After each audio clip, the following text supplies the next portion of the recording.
Another year has passed, and another year's worth of PlayStation Plus Essential games to plat have come and gone.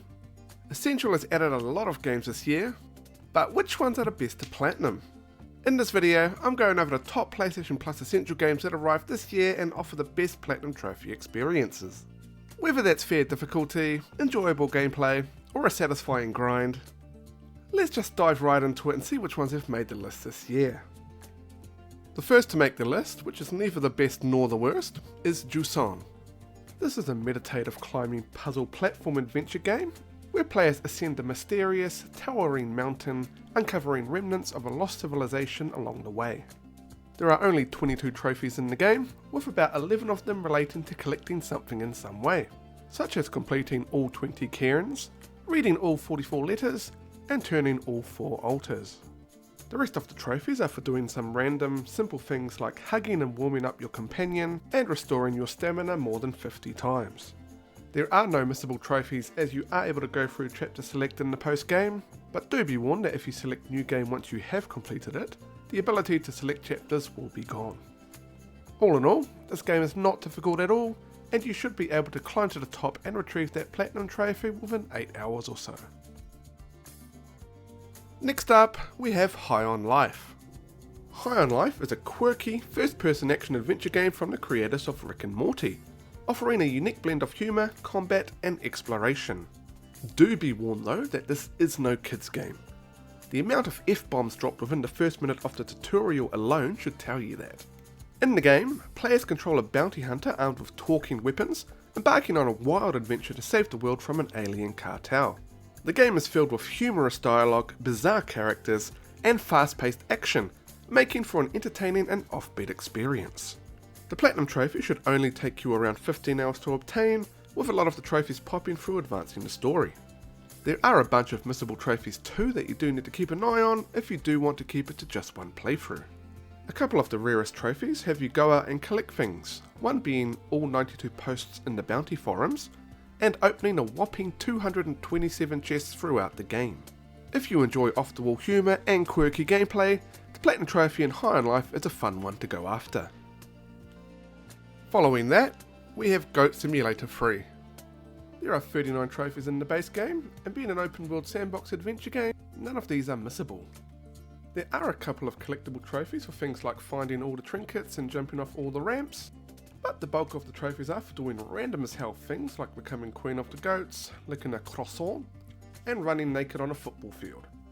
The story trophies, if you can even call them that, is for completing random missions throughout the game, raising through the tier ranks until you get to S tier and completing the game. The game is wildly chaotic and is a blast to play, as well as being pretty simple with no real challenge, and you should be able to lick that platinum trophy in around 25 hours. Next to make the list is LEGO Horizon Adventures.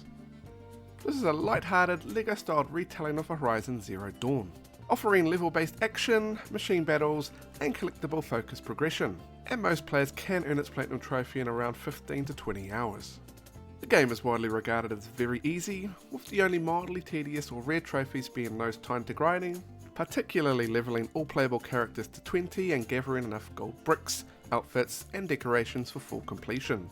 Since most other trophies unlock naturally through story and side content, like most LEGO games, the Platinum is approachable and relaxed rather than demanding.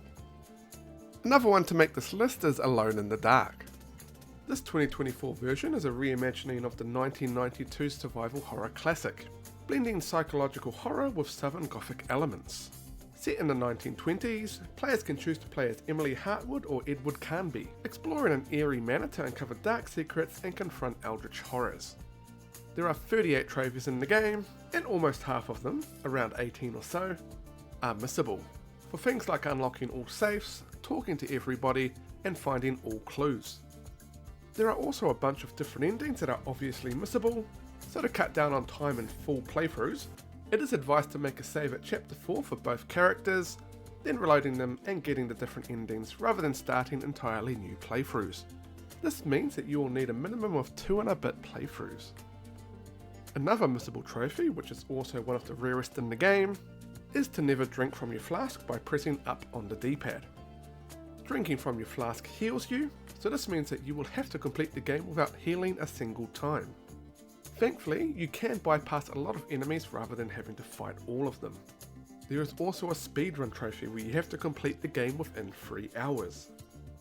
Thankfully, you can play through the game on the easiest mode, and when all said and done, you should have the platinum trophy within 20 hours. Coming up next is Stray. If you haven't played it before, this is an adventure game where you control a stray cat in a neon-lit city inhabited by robots, trying to find your way home with the help of a drone. There are 25 trophies in total, and unlike the previous game, none of these are missable thanks to chapter select, aside from the rarest trophy in the game, which is for completing the game in 2 hours. There are 12 chapters in the game, and you'll need to scratch something in every one of them to earn one of the rarest trophies. And another one of the rarer ones is for completing the first pursuit in the game without getting caught. There's also a couple of collectible trophies like finding all the music sheets and B12 memories. But again, thanks to chapter select, you can find these at any time. Overall, the game is pretty simple but very fun, and you should be able to claw your way to the platinum trophy in around 7 hours. After that, we have Lies of P. This is a dark, Souls-like action RPG that reimagines the story of Pinocchio in a grim world filled with twisted puppets and moral choices. There are 43 trophies in the game, and about 16 of these are missable, relating to things like collecting weapons, completing side quests, and getting different endings. It is highly recommended to follow a guide on how to get these different endings so that you do not need to play through the game more than you have to. In saying that, you will need to play about 90% of a second playthrough on New Game Plus, as certain records you need to collect for a trophy only spawn in this mode. Once you do finish your game, and before starting a New Game Plus, be sure to stick around and play the piano. If you don't, you'll need to load a cloud save or play another playthrough to get back to this point. This game was once considered quite difficult to beat, but thanks to a recent update, an easy mode was released, which do not disable trophies, allowing you to breeze through the story compared to before the update. Obviously with an easier mode, the game will be quicker to finish, and you should be able to obtain that shiny platinum in around 50 hours. Yet another one here is Alan Wake 2. This is a sequel to the first Alan Wake game, which was an essential game back in July 2023, so if you did pick it up back then, it might be worth playing through that one just before tackling this one. There's a whopping 67 trophies in the base game alone, with a dozen or so more in the DLCs. Despite a large number of trophies, only one of them is missable. Due to a somewhat recent patch which added chapter select, only one of the trophies is missable, which is for fully upgrading a single weapon. This is technically missable because there are not enough parts to upgrade every weapon fully in the game, and you could potentially run out of parts before you fully upgraded any one of them.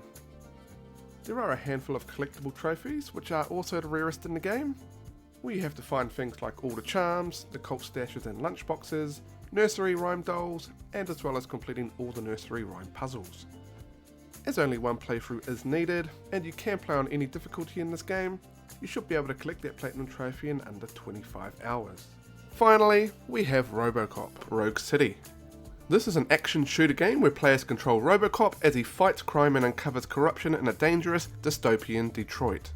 This is definitely the easiest of the free games this month to get the platinum trophy in, and it should only take you around 15 hours or so to unlock all 28 trophies in the game.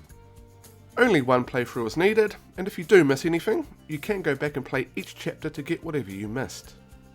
One of the rarest trophies has you neutralise all old factory hostiles in under 10 minutes in the 15th main mission.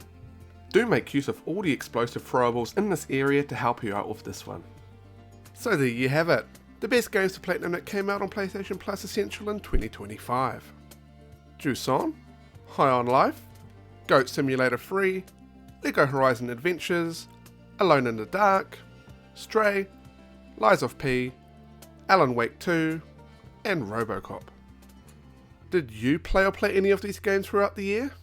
Will you play any of these? Or were there any other essential games that should have made the list? Let me know in the comments below, and I'll catch you in the next video.